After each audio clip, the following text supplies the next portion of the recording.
Someone influenced a decision you made this week. You have no idea it happened. Not a stranger, someone you know, someone you trust. And they didn't lie to you. They didn't manipulate you in the way movies show. No threats, no pressure, no obvious tricks. They just understood how your brain works. And they used that understanding to steer you exactly where they wanted you to go. Dark psychology isn't something that only happens in spy films or corporate boardrooms. It happens in conversations, in relationships, in the supermarket, at work, every single day. Here are 7 of the most common tricks, so you can finally see them coming. Trick 1. The foot in the door. This is one of the oldest influence techniques in existence, and it still works on almost everyone. Here's how it goes. Someone asks you for something small, so small it feels almost rude to say no. You agree. Then a few days later, they come back with a bigger ask, and because you already said yes once, because you've already mentally labeled yourself as someone who helps this person, your brain wants to stay consistent with that identity, so you say yes again. The first small ask wasn't the point, it was the setup. We've got 6 more tricks to get through, but I need you to stay until trick 6,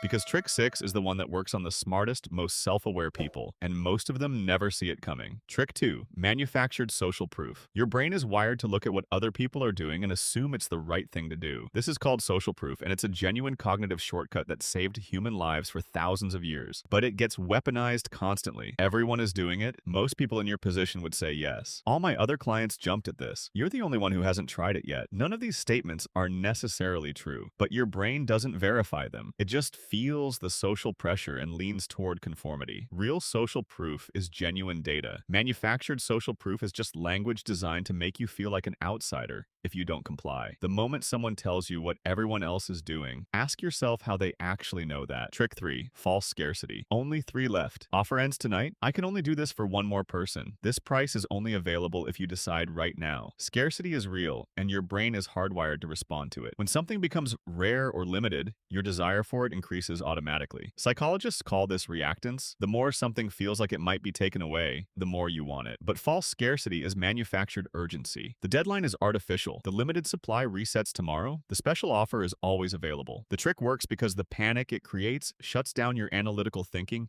exactly when you need it most. Whenever you feel sudden urgency to decide, that feeling is the trick. Slow down. The urgency is the manipulation. Trick 4. Strategic vulnerability. This one is subtle because it looks like honesty. Someone shares something personal with you, a struggle, a failure, a fear, something that makes them seem open and human and trustworthy, and your brain immediately relaxes. It thinks, this person is being vulnerable with me, so they must be safe. You lower your guard. You share something back. You feel a bond forming. But genuine vulnerability and performed vulnerability look identical from the outside. People who want something from you sometimes deploy calculated personal disclosures specifically to trigger your trust response. They share just enough to make you feel connected, and then use that connection. Vulnerability that arrives suspiciously early, or that seems perfectly timed to make you feel obligated, that's a signal worth noticing. Trick 5. The guilt anchor. Someone does something nice for you. Unsolicited, unexpected, maybe even unwanted. And now you feel indebted. You didn't ask for the favor, you didn't agree to an exchange, but your brain registers it as a social debt anyway. Psychologists call this reciprocity, and it is one of the most powerful forces in human behavior. The dark version is when that favor is given strategically, not out of genuine generosity, but as an investment in your future compliance. They paid for your lunch, they gave you a gift, they helped you with something, and now when they ask for something in return, saying no feels morally wrong. It isn't. An unsolicited gift is not a contract. Generosity that comes with an invisible invoice is not generosity. It's a transaction you never agreed to. Trick 6. This is the one I told you to stay for. Identity labeling. This is the trick that works on the smartest, most self-aware people. And here's why. Someone tells you what kind of person you are. You're so rational. You're the type who always does the right thing. I know you. You're someone who values honesty. You're not the kind of person who would do something like that. And now you're trapped because your brain desperately wants to act consistently with the identity that was just assigned to you. If they call you generous, you'll feel pressure to be generous. If they call you a leader, you'll feel pressure to lead. If they say you're the kind of person who helps, guess what happens next time they need help? The smarter you are, the more you pride yourself on being consistent and principled,